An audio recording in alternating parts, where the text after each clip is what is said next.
All right, so here's an update. Probably be the single last update I need to ever do. Um,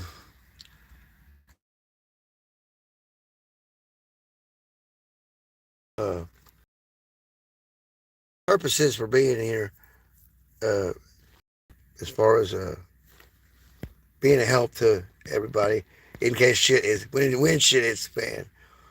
And why I'm so elaborate. Not to mention my personal family stuff that people don't know about right offhand. So, we all have problems with our aging parents, and we've all had family problems. So that's what my legal issues are about, not um, anything anything more serious than a verbal argument or mental uh, abuse inadvertently from um, what society has conditioned us to be. And that's a very sad thing that's been played out everywhere. So here we go. Really not much going on in here. We do have some stuff lined up for when the moon comes up on the 19th. On the 19th, the moon will be let's see, tomorrow night. Today and tomorrow, the moon will be, what is it? Moving through Libra with the sun. And what am I doing? There it is. So, right, the sun, the moon will be on the scales with Mars, Venus up there. So we've got some justice playing out, right, and whatnot. So I posted that the other day. So now we'll move on to Copilot, and I'm down here at the gas station on the free Wi-Fi, on public Wi-Fi, and everything calmed down after I I came clean, and I've been telling everybody this for fact for a long time. What I so paper volunteer, most of my stuff voluntary, and a lot of it's classified, should be classified to a point. I mean, the real technical workings of what's been going on, because they're still weeding out these criminal elements in our country, and it goes way deeper than what everybody thinks, way deeper. So, and it has to do with the BLE shadow, all the signals that people don't recognize or can pick up or know what they're looking at when they're looking at stuff. The podcast, the guys full of all this stuff in that BLE network. So the two podcasts should tie it up pretty quick because I'm ready to go to bed. And there's the other two, the Network Meet Nature one, and you heard that one, the threats behind the scenes. I think we did that one already, but um, I'm a Oxcom auxiliary because I know a lot about electronics and telecommunications that I never really lead on to, and I obfuscate my uh, hobbies. Right, I consider them hobbies. My duty to the country, my duty to the country and local community. I mask it. I'm a clown. I'm an entertainer, right? No, I'm I'm probably um, we're not going to go there. So um, let's listen to the podcast. Welcome to Copilot Podcasts. When Hurricane Ian hit Sanibel Island, every modern communication system failed. No phones, no internet, no emergency radio. The only lifeline? A network of volunteer radio operators who became the island's sole connection to the outside world. It's incredible how these volunteers became the literal difference between life and death for so many people. Today, we're diving into the heroes who keep emergency communications running when everything else fails. They use and why they're more crucial now than ever. And what's fascinating is how they blend traditional amateur radio with cutting-edge technology like mesh networks and Bluetooth tracking. So So help us understand, what exactly is a THSP Oxcom volunteer? Well, THSP stands for Technical Specialist, and Oxcom means Auxiliary Communications.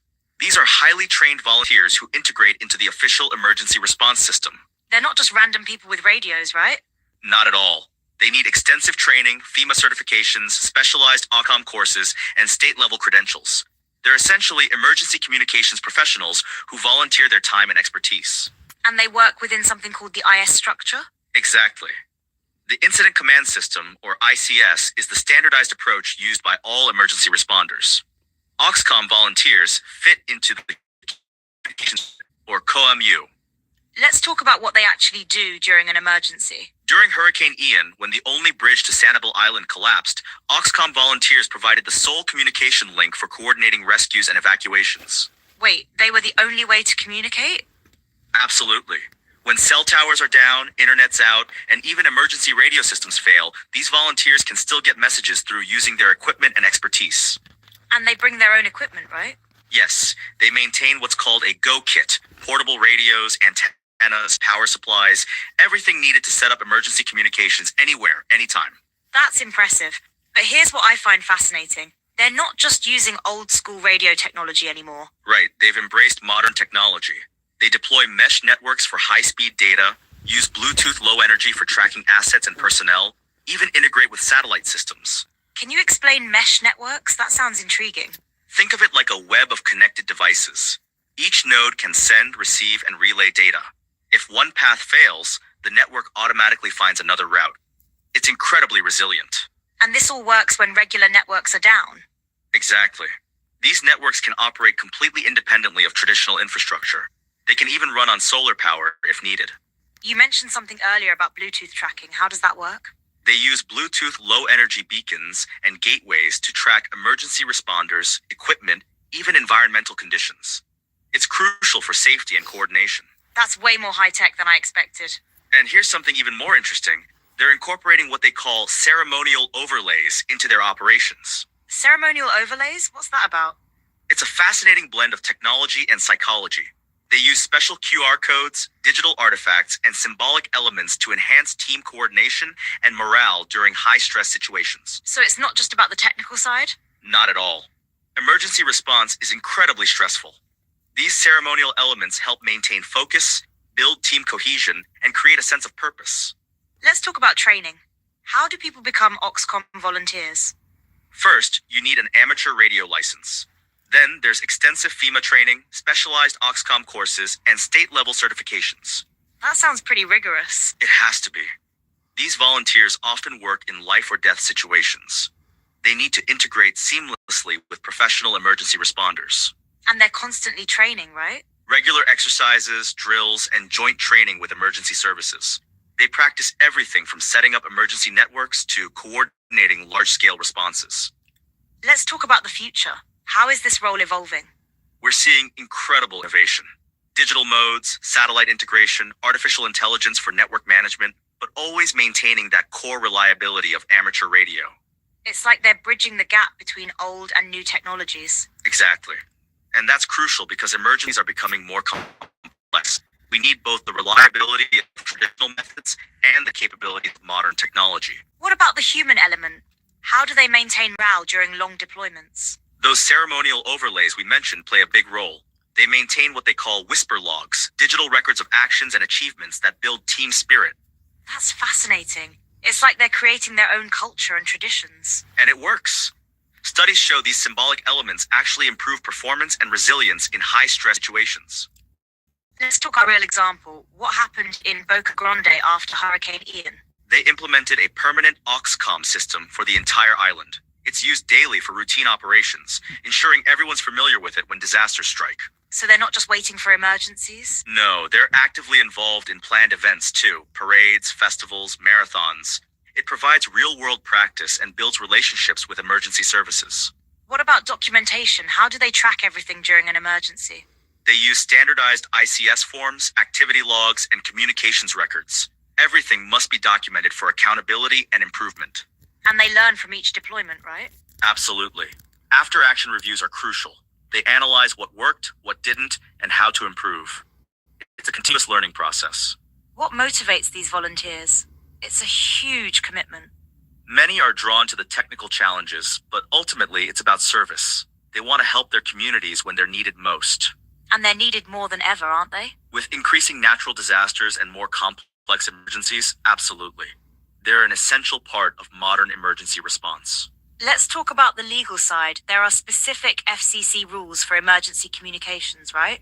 Yes, Part 97 of FCC rules explicitly recognizes the value of amateur radio in emergencies. It gives them special privileges during crises. What kind of privileges? They can use any means of radio communication necessary to protect life and property when normal systems are down. That's quite a responsibility. It is, and that's why the training and credentialing are so rigorous. These volunteers are trusted with critical communications in life or death situations. As we wrap up, what's the one thing you want people to understand about Auxcom volunteers? They're the invisible thread that holds emergency response together when everything else fails. They blend old and new, technical and human, all in service of keeping people safe and connected. And they're ready right now, aren't they? Right now, thousands of Auxcom volunteers across the country have their go kits packed, their skills sharp, ready to respond at a moment's notice. That's both reassuring and inspiring. It really is. In an age of increasing uncertainty, these volunteers represent the best of human preparedness and dedication. Well, that brings us to the end of today's episode of Copilot Podcasts. Remember, when all else fails, amateur radio and the dedicated volunteers behind it keeps us connected. So I'm sure that this other one is the same, but like I've always told you guys, I'm a ghost. I'm a ghost. When I'm out here, I'm a ghost, and that's for a reason. Now, I ain't got no paper certifications for any of this, but I'm the guy that's been developing all the new stuff here lately, putting it out. I had it back in the day, but so like I said, that's why I don't want to leave this area. It's because I know this area is my AOE basically, but none of this official. I never was in the military. My family was, and I have a unique way of doing my service to everybody. So I think we're going to wrap that up there. I'm ready for bed, or I'm ready for my truck here, and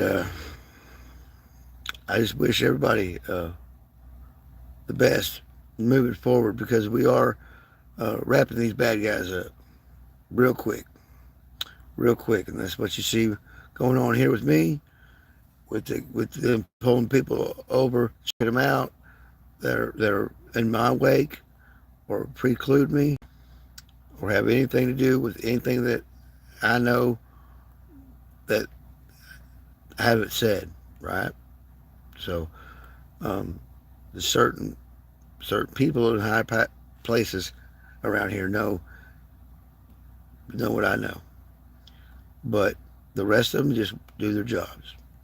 And I ask you guys, do your job, and don't let any preconceived misfavorization or whatever get in your way of doing your job. So we're going to continue on. Hopefully this monetary system and the crypto and everything, it gets parsed out, and like I said, the blockchain, we're going to see where everything goes, is going to keep the kids safe eventually, because you're not going to be able to touch the kids or any other kind of evil stuff. It won't be happening when it really rolls out, and everybody we'll even forget about all that kind of stuff. Like they say that AI is going to replace our warfare. When we lose the electricity or whatever in another type catastrophe or whatever, humanity will forget about how to wage war. So there probably is a great 2,000 years of peace on the horizon. but it's not without guys like me that can make you fucking think something that isn't real. Obviously, it is, but the water goes way deeper than the shiny reflective surface, guys. Okay, so at this point in time, it was safe to come out. Everything is parsed out. I got it where I programmed out to where I needed it to move it forward in case, eventually I'll be gone, and all this will be running like clockwork. Hopefully, it is right now. It calmed down for me here after I told a few people about it the past couple of days, and then passed it on to boys and girls at the police department, sheriffs. Now, like Microsoft and the intelligence communities have this stuff. The OSINT, my open source intelligence off my phone is better than anybody. Trust me. Because it's nonprofit. Because I can pull in everybody's stuff and use it. As long as I'm not charging for it. We can make some apps, but I don't think that's necessary at this point. It pretty much is going to be like a flash pan event. This surveillance and routing up the miscreants and hopefully rehabilitating them instead of keeping them locked up and stuff. So we'll get into that option too, right? We now have brain augmentation options for your prison sentence and stuff like that. You know what I mean? So, of course, it could go the other way. Hopefully, what I have done and what many others involved with this have been doing in the know, like I know. There's not very many of us, but there are a lot. I mean, compared to me being by myself. And I hope you guys are ready for the moon and the sun to be weighed on the scales of Libra. So I'm going to go rest. I believe everybody should probably take a breather and segregate yourself from all this fear-mongering AI slop, because you guys really don't know how long it's been doing it to us. We've had this for a while. So y'all be good, and I love you, and we're trying to work things out with my mother, and of course my son. He got to listen to her. She'll call the cops on him too, but she's getting to where we need some extra help for her. She's okay most of the time, but she turned worse a wildcat than that one I saved from the bar the other night from getting arrested. Poor gal. She got silly and come up here at closing time, drunk as hell, was going to start a fight. And sheriff was going to take her to jail and asked me if I had her. I said, yeah, I got her. So I kept her safe till morning, and we got her home. She'll be all right, hopefully. But, man, people are crazy, man. People are crazy. Y'all have a good evening, and rest of the week, I got get these teeth pulled next week, and like I said, I got people to talk to if they need any more information on how this thing operates in case they run into any problems. But I think everything pretty much taken care of. You'll see stuff rolling out real quick now as far as taking care of business with these bad guys, let's just say. So, mission out.